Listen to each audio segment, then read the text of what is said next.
ഈശോയുടെ അതിദാരുണമാം പീഡാസഹനങ്ങളെ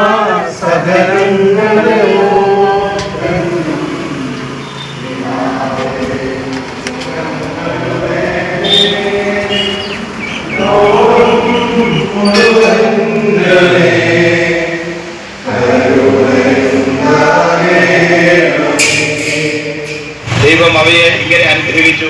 സമൃദ്ധമായി പെരുകി കടലിൽ നിറയുവിൻ, പക്ഷികൾ ഭൂമിയിൽ പെരുകട്ടെ.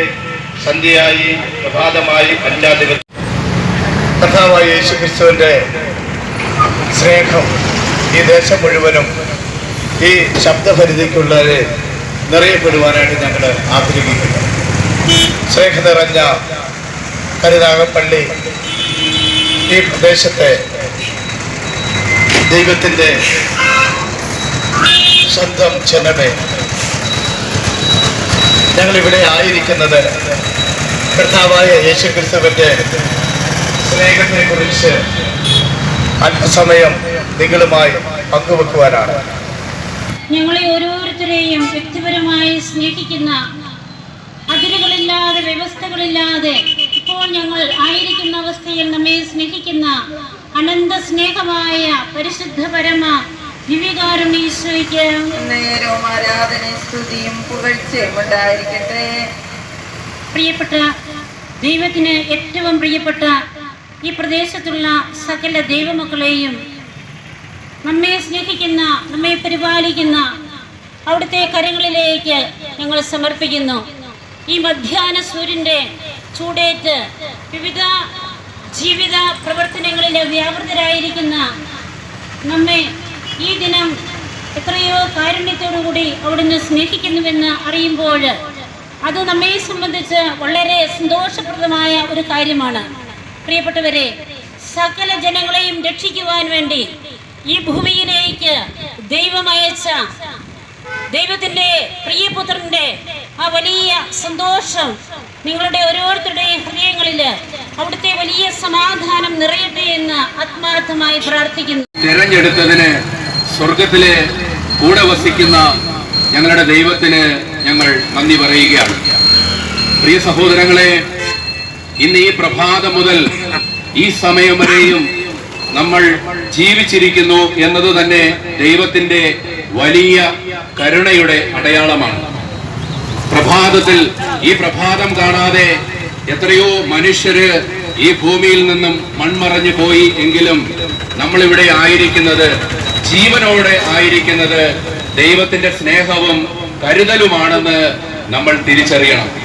യോഹന്നാന്റെ സുവിശേഷം 3-ാം അധ്യായത്തിന്റെ 16-ാം തിരുവചനത്തിൽ മാറ്റമില്ലാത്ത വചനം ഇപ്രകാരം പറയുകയാണ്: എന്തെന്നാൽ അവനിൽ വിശ്വസിക്കുന്ന ഏവനും നശിച്ചു പോകാതെ നിത്യജീവൻ പ്രാപിക്കേണ്ടതിന് തന്റെ ഏകജാതനെ നൽകാൻ തക്കവിധം ദൈവം ലോകത്തെ അത്രയധികമായി സ്നേഹിച്ചു.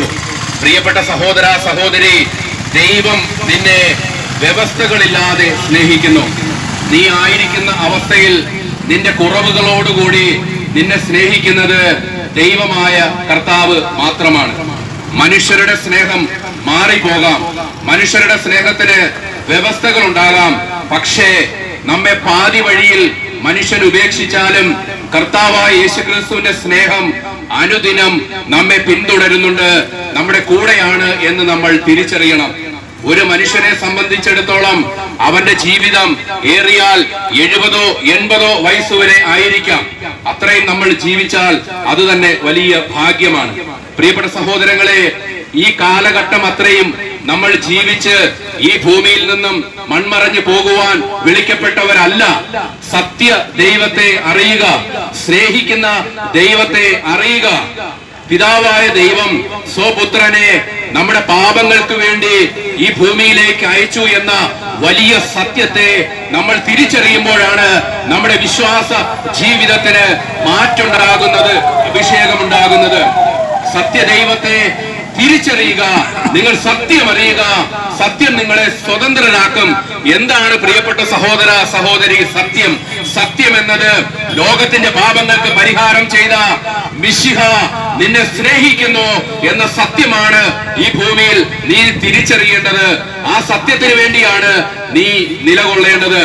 ഈ ഭൂമിയിൽ ജീവിക്കുമ്പോൾ സത്യദൈവത്തെ തിരിച്ചറിഞ്ഞുകൊണ്ട് സത്യത്തെ മുറുകെ പിടിച്ചുകൊണ്ട് ഒരുവൻ പോലും നശിച്ചു പോകരുത്, എല്ലാവരും നിത്യതയിലേക്ക് പ്രവേശിക്കണമെന്ന് ആഗ്രഹിച്ച് ഈ ഭൂമിയിലേക്ക് സ്വർഗം വിട്ട് കടന്നു വന്ന് കാലിത്തൊഴുത്ത് തിരഞ്ഞെടുത്ത് ശൂന്യതയിലേക്ക് കടന്നു വന്ന സകലത്തിന്റെയും ഉടയവനായ കർത്താവായ യേശുക്രിസ്തുവിന്റെ സ്നേഹത്തെ നീ തിരിച്ചറിയണം.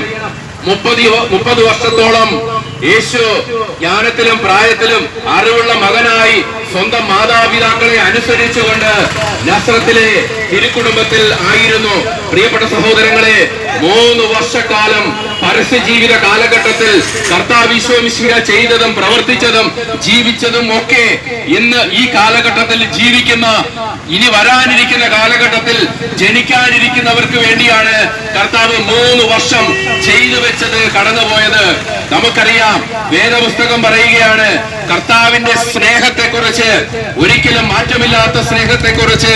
കർത്താവ് കടന്നു വന്നത് സ്നേഹിക്കുവാൻ വേണ്ടി മാത്രമാണെന്ന തിരിച്ചറിവ് നമ്മൾ തിരിച്ചറിയണം. പ്രിയപ്പെട്ട സഹോദരങ്ങളെ, അവൻ സ്നേഹമാണ്, അവൻ സ്നേഹം മാത്രമാണ്.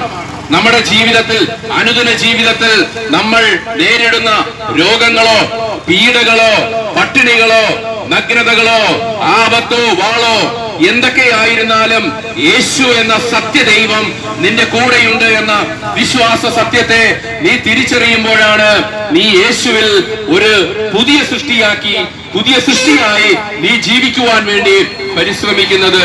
അതുകൊണ്ട് സത്യത്തെ നമ്മൾ തിരിച്ചറിയണം. യേശു മാത്രമാണ് സത്യം. റോമാലേഖനം 5-ാം അധ്യായത്തിന്റെ 8-ാം തിരുവചനത്തിൽ വിശുദ്ധ പൗലോസ് പ്രകാരം പറയുകയാണ്, നാം പാപിയായിരിക്കെ ക്രിസ്തു നമുക്ക് വേണ്ടി മരിച്ചു. പാപമില്ലാത്ത ദൈവം പാപികളായ നമ്മൾക്ക് വേണ്ടി മരിച്ചു എന്ന വിശ്വാസ സത്യത്തെ നമ്മൾ തിരിച്ചറിയണം. പ്രിയപ്പെട്ട സഹോദരങ്ങളെ, പാപികളായ നമുക്ക് വേണ്ടി മരിക്കുവാൻ യേശു നമുക്ക് വേണ്ടി കാണിച്ച ആ സ്നേഹത്തെ നമ്മൾ തിരിച്ചറിയണം. 1 യോഹന്നാൻ 4:8 വചനം പറയുകയാണ്, ദൈവം സ്നേഹമാണ് എന്ന്. ദൈവം സ്നേഹമാണ്. സ്നേഹിക്കുന്ന ഒരു ദൈവത്തെ, കരുണ കാണിക്കുന്ന ഒരു ദൈവത്തെ, നമ്മുടെ എല്ലാ പ്രശ്നങ്ങളും ഏറ്റെടുത്ത് കുരിശിൽ മരിച്ച് ഉദ്ധാനം ചെയ്ത് ഇന്നും നമ്മോടൊപ്പം ജീവിക്കുന്ന ഒരു ദൈവത്തെ നിങ്ങൾക്ക് പരിചയപ്പെടുത്തുന്നതിൽ ഞങ്ങൾക്ക് സന്തോഷമുണ്ട്.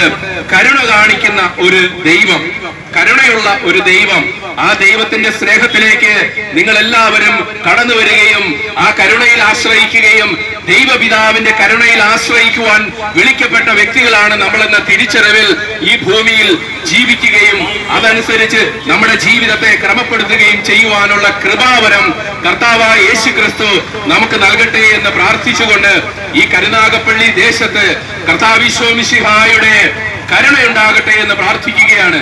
കരുനാഗപ്പള്ളി നിയോജക മണ്ഡലത്തിൽ എത്രത്തോളം ജനങ്ങൾ ജീവിക്കുന്നുണ്ടോ അവരെ എല്ലാം കർത്താവ് ഈശോ മിശിഹായുടെ കരുണയിലേക്ക് ചേർത്ത് വെച്ചുകൊണ്ട് ഈശോ തമ്പുരാൻ പഠിപ്പിച്ച പ്രാർത്ഥന ഏറ്റുചൊല്ലുകയാണ്. സ്വർഗസ്ഥനായ ഞങ്ങളുടെ പിതാവേ, അങ്ങയുടെ നാമം പൂജിതമാകണമേ, അങ്ങയുടെ രാജ്യം വരയണമേ, അങ്ങയുടെ തിരുമനസ് സ്വർഗത്തിലെ പോലെ ഭൂമിയിലും ആകണമേ. അന്നു വേണ്ടുന്ന ആഹാരം ഇന്ന് ഞങ്ങൾക്ക് തരണമേ. ഞങ്ങളോട് തെറ്റിയുന്നവരോട് ഞങ്ങൾ ക്ഷമിക്കുന്ന പോലെ ഞങ്ങളുടെ തെറ്റുകൾ ഞങ്ങളോട് ക്ഷമിക്കണമേ. ഞങ്ങളെ പ്രലോഭനത്തിൽ ഉൾപ്പെടുത്തരുതേ, തിന്മേ ഞങ്ങളെ രക്ഷിക്കണമേ. ആമേൻ. കർത്താവായ യേശുക്രിസ്തുവിന്റെ കൃപ എല്ലായ്പ്പോഴും നമ്മുടെ കൂടെ ഉണ്ടാവട്ടെ.